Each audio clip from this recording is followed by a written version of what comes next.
Buongiorno, di cosa parliamo oggi? Oggi parliamo di birra, birra artigianale, birra industriale, soprattutto di quelle che sono le applicazioni termiche nell'ambito della produzione della birra.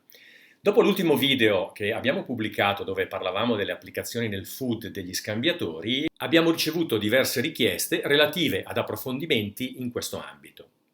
Oggi iniziamo a parlare di birra. Birra perché? Perché abbiamo avuto qualche esperienza, soprattutto nel settore delle birre artigianali. Sì. Come avete visto, è una birra che ci facciamo realizzare da un birrificio partner col quale abbiamo ormai un rapporto consolidato e che solitamente omaggiamo ai nostri clienti o utilizziamo come prodotto di marketing. Nell'ambito della produzione della birra si utilizzano scambiatori di calore a piastre soprattutto in un'applicazione particolare, che è quella relativa al raffreddamento del mosto di birra prima dell'inserimento nei fermentatori.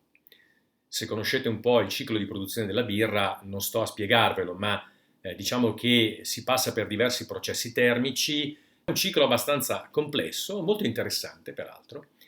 La parte finale di questo ciclo produttivo prevede il raffreddamento di questo mosto di birra a una temperatura controllata per poter essere immesso nei fermentatori. In sostanza abbiamo diverse tipologie di birra, quelle che vengono chiamate ad alta fermentazione, a bassa fermentazione, intendendo con alta o bassa fermentazione la temperatura di fermentazione. E la temperatura di fermentazione dipende dal tipo di lievito che andiamo ad inserire all'interno della birra e soprattutto dal tipo di birra che andremo a produrre. Ovviamente, in funzione del tipo di lievito, in funzione quindi del tipo di birra che dovremo andare ad ottenere, abbiamo una temperatura di raffreddamento del mosto di birra che deve essere più o meno elevata. Questo mosto di birra poi viene inserito nei fermentatori e conservato, stoccato alla temperatura di fermentazione fino a fermentazione avvenuta, dopodiché si ha la birra, la maturazione. Come si ottiene questo raffreddamento? Solitamente è un ciclo che viene ottenuto con dei raffreddatori a piastre.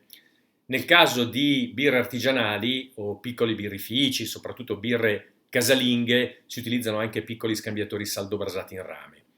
Effettivamente non è il massimo dal punto di vista soprattutto della sanificazione. Perché? Perché come sapete tutti lo scambiatore di calore saldobrasato è uno scambiatore monoblocco, che quindi non permette di essere aperto, pulito, lavato, ma bisogna essere sicuri di fare una buona pulizia, un buon lavaggio, un buon flussaggio alla fine di ogni ciclo di lavorazione. Nei birrifici industriali solitamente si utilizzano scambiatori a piastre, ispezionabili, quindi con guarnizioni, proprio per facilitarne la pulizia, la sanificazione, in modo che non rimangano degli elementi, come dire, che possano andare a inquinare le successive cotte di birra. In funzione della temperatura alla quale vogliamo raffreddare ovviamente il nostro mosto di birra, sul secondario si utilizzerà o dell'acqua da chiller, quindi a una temperatura molto fredda nel caso in cui dobbiamo fare birre a bassa fermentazione, oppure una temperatura che può essere acqua di acquedotto o acqua di torre, a seconda, ripeto, della temperatura che dobbiamo ottenere. L'importante è controllare la temperatura del mosto di birra in uscita prima dell'inserimento nel fermentatore, in modo da andare a inserirla nel fermentatore alla temperatura corretta. Interessante? Possiamo anche approfondire il ciclo della birra, ma magari la prossima volta parliamo di cioccolato. Buona giornata a tutti e grazie.